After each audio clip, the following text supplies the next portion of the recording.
The struggle to take back what's theirs has begun in earnest. This was Russian-held ground 2 weeks ago. For Three Storm Brigade, the journey to the front takes longer now. Here in the east and in the south, there's still a long way to go. Ukraine is on the offensive. Russia fought hard to keep this ground, but Three Storm fought harder. Yeah. Step by step, because mines may be Russian mines. So, let's go.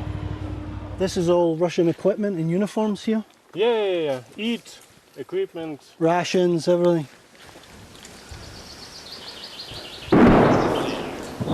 The guns are louder now. After months of conserving artillery, it's Ukrainian weapons that ring out.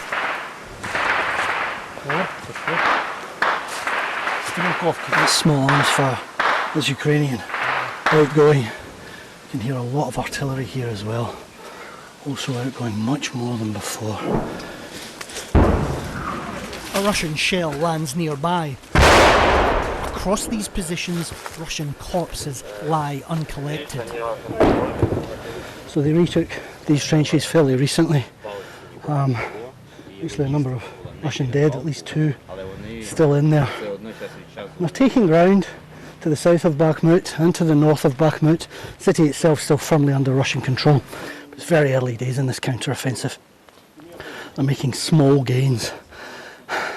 The big challenge for them is when they find a major breakthrough, and they haven't found that yet. And that could come anywhere along this 1,000 kilometre front line. It could come here, it could come in the south. And they're attacking on multiple places, just trying to stretch those Russian resources, manpower and weaponry, to breaking point, and then they can smash on through. We travel to another front and another Ukrainian breakthrough. The men of the 68th Jaeger Brigade fought Russian Marines for 3 days to take the village of Blahodadny. Here is very difficult, because this is main area of activity for Russian soldiers. And we can see here, it looks like it's been fighting house to house, room by room. Very close. Yeah, this is very difficult. Every kilometers is very difficult. And everywhere we walk. I know how many people we lose, but I cannot tell you. Okay. There's more Russian corpses over here. Russian soldiers. 1, 2, 3.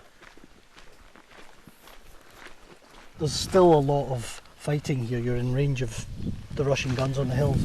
Russian guns of hills, but main our problem, this is next point of them. This is approximately 1 kilometer, 500 meters from here. That's the Russian position. The Russian positions. Andrei's already giving orders for the next attack. It's imminent. Diesel, it's very important. You need to listen to people.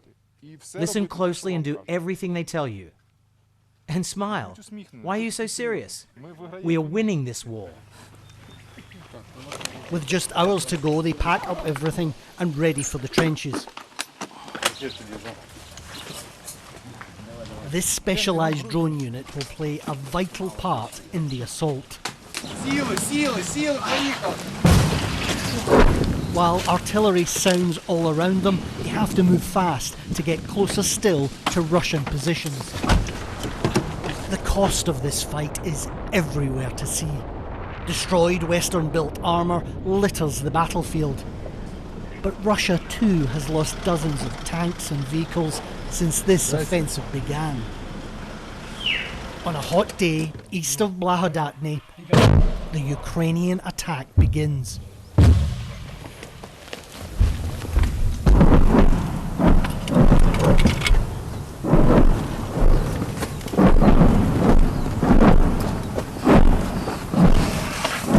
The air thickens with artillery and expectation.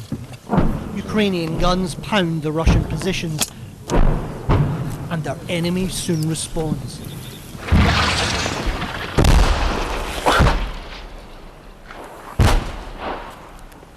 But but it's a miss.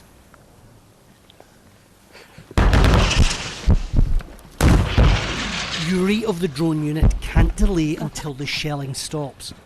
The drones he's sending to enemy trenches carry grenades and smoke bombs. They lose as many as 5 of these a day. And there's more than just artillery to contend with. The Russian helicopters and Russian jets fire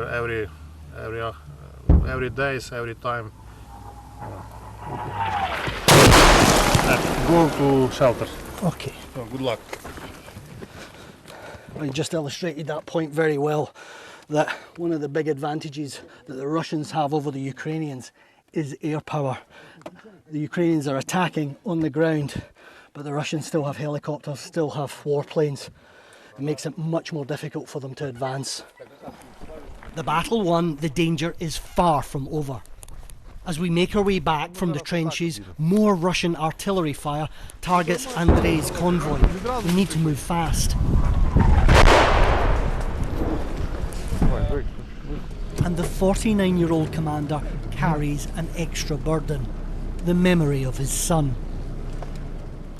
This helmet of my son. A little bit smaller for me, but this is like remember.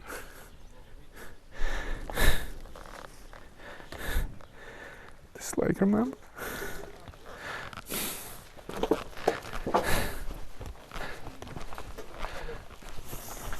This was 21-year-old Ostap, filmed the day before his death. He fought on the same front lines as his father. 2 days before the counter-offensive began, he was killed by a Russian drone. It's cost a lot. It's been especially hard for you. You lost your son. Can you tell us a bit about your son, please? Він хотів бути героєм для мене. He wanted to be a hero for me. І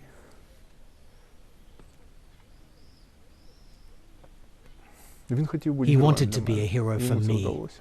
and he succeeded. Я хотів його оберігати, I wanted to а protect він him, хотів бути героєм. І but він he wanted виграв. to be a hero. And he won. Ukraine may yet win back its land, but there is much here that will never be recovered. Quentin Somerville, BBC News, Donetsk.